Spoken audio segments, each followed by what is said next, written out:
Hello मित्रांनो, तुमच्या Marathi Dick चॅनलवर स्वागत आहे। मी तुम्हाला मराठी डिक चॅनलवर रोज नवीन इंग्रजी शब्द शिकवणार। तर चला समय नष्ट न करता आजच्या व्हिडिओमध्ये शिकूया इंग्रजी शब्द। ग्लोबल।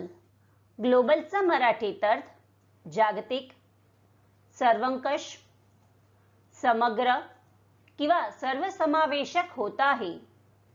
ग्लोबलला आपण वाक्यात प्रयोग करून बघूया।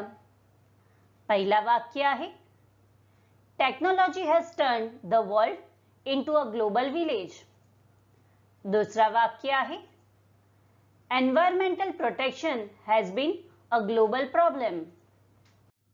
तीसरा वाक्य आहे, the company needs to develop a global vision। चौथा वाक्य आहे, global warming will affect all of us। Friends, व्हिडिओला लाईक, शेअर आणि कमेंट करायला विसरू नका आणि चॅनलला सबस्क्राइब करा। Thank you.